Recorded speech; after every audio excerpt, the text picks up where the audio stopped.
അദ്ദേഹം ഇടയ്ക്കിടയ്ക്ക് അപ്ഡേറ്റ് ചെയ്യുന്നുണ്ട് എന്നുള്ളതാണ് വിവാദങ്ങൾ. പക്ഷേ അത് കേരളത്തിൻ്റെ സാമൂഹ്യ അന്തരീക്ഷത്തോട് തന്നെ ചെയ്യുന്നൊരു വെല്ലുവിളിയാണ്. ഇവിടെ സമാധാനവും ശാന്തിയും ഐക്യവും സാഹോദര്യവും ഇത് കേരളത്തിൻ്റെ പാരമ്പര്യമാണ്. അതിനെ വളർത്തുക എന്നുള്ളതാണ് സാമുദായിക നേതാക്കൾ, കക്ഷി നേതാക്കളൊക്കെ ചെയ്യേണ്ടത്.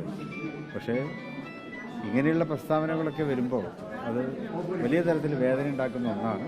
പക്ഷേ നമ്മുടെ ഒരു ആശ്വാസം എന്നുള്ള കേരളത്തിലെ ജനങ്ങൾ അതിനെ വിലക്കെടുക്കുന്നില്ല എന്നുള്ളതാണ്. അതിന് 2 മാസം മുമ്പും അദ്ദേഹം സമാനമായിട്ടുള്ള കാര്യങ്ങളൊക്കെ പറഞ്ഞു. പക്ഷേ അതൊക്കെ എല്ലാവരും തള്ളിക്കളഞ്ഞതാണ്. ഇതും അങ്ങനെ തന്നെ വരെയുള്ളൂ.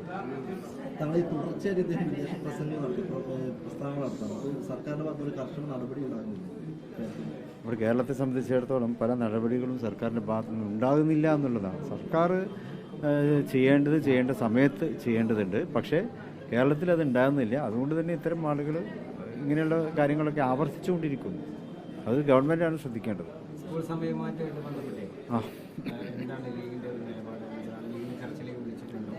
ലീഗ് നേരത്തെ തന്നെ ആ നിലപാട് പറഞ്ഞതാണല്ലോ. സ്കൂൾ സമയമാറ്റത്തിൽ അത് മദ്രസ വിദ്യാഭ്യാസത്തെ ബാധിക്കും എന്നുള്ളതാണല്ലോ അതിൻ്റെ ഒരു ബുദ്ധിമുട്ട്. അപ്പോൾ അത് മത നേതാക്കൾ മദ്രസകൾ നടത്തുമ്പോൾ പ്രത്യേകിച്ച് സംസ്ഥയെ പോലൊരു നേതാക്കളുമായിട്ട് നേരത്തെ തന്നെ ചർച്ച ചെയ്ത് അതിൻ്റെ അടിസ്ഥാനത്തിൽ തീരുമാനം എടുത്താൽ മതിയായിരുന്നു.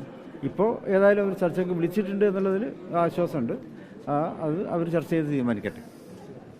മറ്റൊരു തിരുവമ്പാടിയിലെ മുസ്ലിം ലീഗിലെ ഒരു വിമത വിഭാഗം യോഗം ചേരുകയൊക്കെ ചെയ്യുന്നുണ്ട്. ഈ വൈകുന്നേരമാണ് അവർ ചേർന്നത് ലീഗിൽ നിന്ന് പുറത്താക്കിയത്.